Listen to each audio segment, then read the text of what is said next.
Allan Kardec, portanto, vai enfrentar o materialismo marxista, porque um pouco antes, Karl Marx havia apresentado a sua doutrina. Ele era discípulo de Spencer, o materialista inglês, e estava também na Inglaterra. E, curiosamente, esse Marx, que prega a doutrina que lhe tem o nome, era, como dizem os seus biógrafos, um ocioso. Nunca trabalhou. Viveu sempre às expensas da esposa, que era rica. E, no entanto, prega uma doutrina revolucionária que tem levado o mundo à falência, baseada em uma estrutura de natureza ética e falsamente científica. Primeiro, ele não era um filósofo, era um economista. Talvez ele entendesse um pouco de economia, mas não entendia nada de filosofia. Sendo discípulo de Spencer, ele coloca no seu tratado O Capital a melhor maneira de devastar um povo.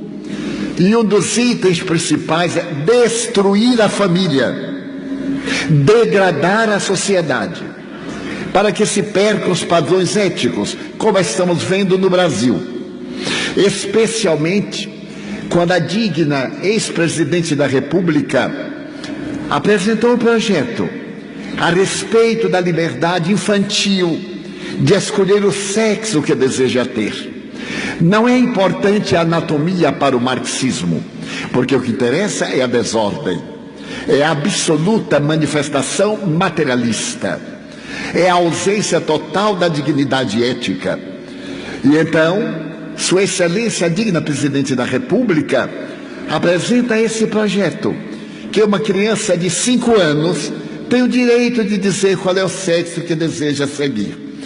E, naturalmente, na escola, os professores deverão respeitar-lhe a identidade psicológica e não a identidade orgânica. E não deixa de ser ridículo. Que discernimento tem uma criança de 5 anos sobre sexo, que é apenas um aparelho excretor, porque não existem hormônios. O sexo ainda não está definido, sem dúvida.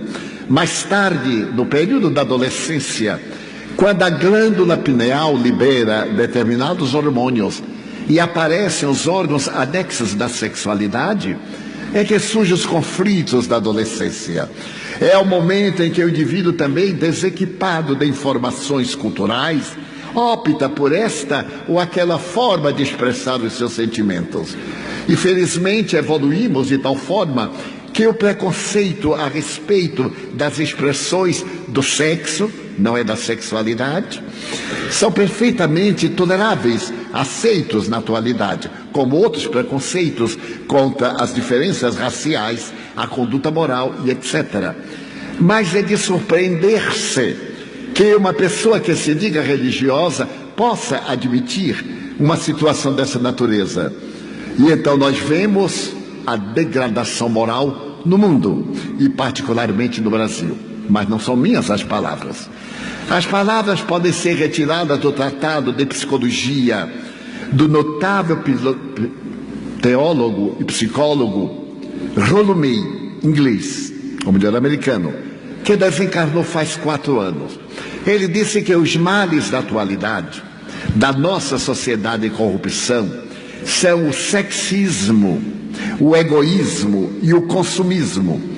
E então, fazendo uma análise dos tormentos que assaltam a humanidade, fazendo a depressão, que se espera no ano de 2025 ser a primeira causa mortes, substituindo o câncer e as cardiopatias, diz que a depressão será o caminho do suicídio, e o suicídio será a primeira causa mortes da humanidade pela depressão.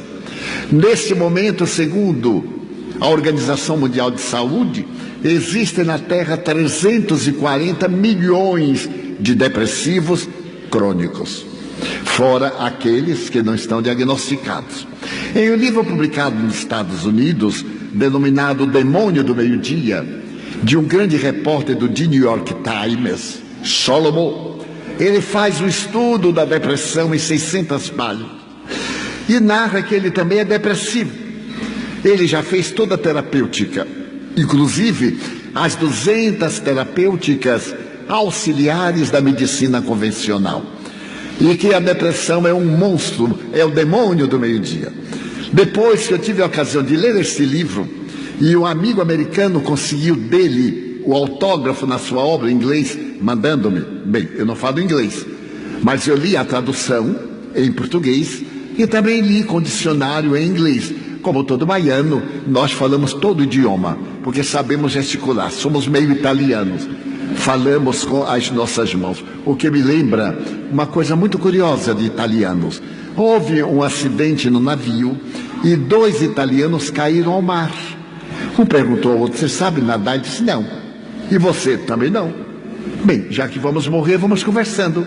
E conversando, eles chegaram à praia, porque conversam com as mãos. Então, eu também, de alguma forma, conversando, tenho lido algumas obras curiosas. E cheguei a uma conclusão muito peculiar sobre a depressão. Em 10 pessoas, 3 já foram depressivas. 3 são depressivas. 3 serão depressivas. E aquele que escapa vai tomar um choque tão grande que fica depressivo também. Então, nesse auditório, que eu calculo umas 2.000 pessoas aproximadamente, dentro dessa base, multiplique por 3 e veremos quanto depressivos somos. Porque também eu tenho surto, sou uma criatura humana. Mas bem, então o que observamos? Esse conflito particular na área sexual, o sexismo. Porque nós abandonamos a função sexual, nobre, digna, perpetuadora da espécie, portadora do prazer no orgasmo para as manifestações emocionais. O indivíduo completo, ele deve viver uma sexualidade saudável para poder, naturalmente, apresentar um estado de harmonia. Segundo o notável pai da psicologia analítica, Carl Gustav Jung, todos nós temos arquétipos: o ego, o self, a sombra, mas principalmente o ânimos e a ânima. Todos os homens têm uma partícula de ânima, equivale dizer algo da sexualidade feminina. E todas as mulheres têm algo do ânimos, da sexualidade masculina. Trata-se aqui de um processo da evolução antropológica. Nós somos herdeiros da evolução genética, do ponto de vista biológico materialista. Mas do ponto de vista espírita, questão número 200, número 201, 202 do Livro dos Espíritos, o sexo é uma expressão que a divindade nos concede para a perpetuação, como nos animais e nas plantas. Mas também temos animais e plantas assexuadas. Então, na sexologia, nós temos várias expressões de comportamento. Há indivíduos assexuados, isto é, eles têm os órgãos, mas não têm função. A frigidez e a impotência. Logo depois, nós temos o fenômeno da organização e da emoção. A masculinidade, a feminilidade. Portanto, as manifestações do sexo tradicional para a reprodução. Mas também nós temos o sexo sob determinadas injunções. A psicologia não corresponde à anatomia. Nós temos o homossexualismo. E, por fim, durante o período do rock metálico, surgiu a bissexualidade. Ela não existe. A bissexualidade, do ponto de vista técnico, nada mais é do que o abuso do sexo e a busca de novos prazeres. Nós teríamos o hermafroditismo, que é patológico. No entanto, aí estão as 4 expressões. Não nos importa, do ponto de vista sexológico, a função que o indivíduo queira exercer, merece respeito, desde que se respeite e nos respeite a todos nós. Então, nós estamos diante de um fenômeno biológico, psicológico e ético. Então surge o marxismo para poder corromper a sociedade e mantermos no estado de materialismo vil, perverso, mais cruel do que o nadaísmo, o existencialismo de Jean-Paul Sartre e Madame de Beauvoir. Aparece agora e estamos numa sociedade atormentada, em que o sexo deixa de ser uma necessidade biológica para ser nada mais, nada menos do que erotismo. Especialistas em erotismo estão nas redes de comunicação, nas comunicações virtuais, levando-nos à exaustão. E o que responde a psicologia?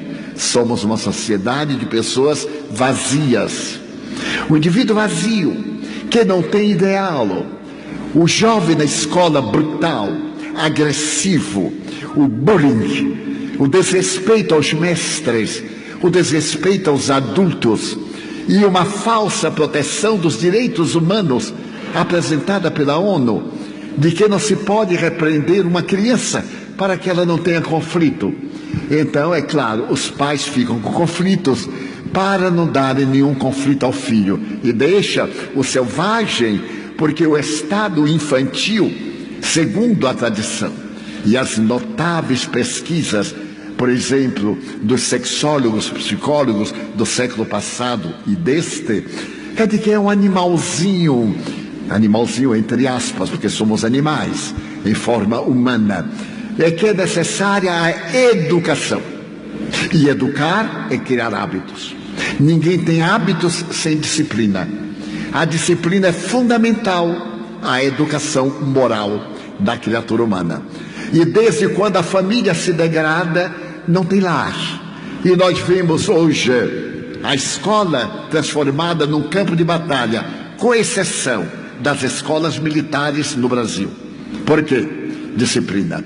A disciplina dá dignidade.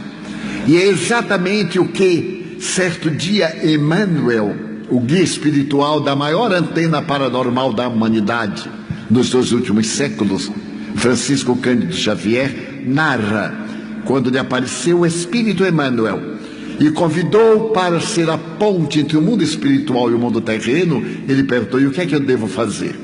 E o mentor lhe disse: 3 condições são indispensáveis. E ele, sorrindo, perguntou: primeira, disciplina. Segunda, disciplina. Terceira, disciplina.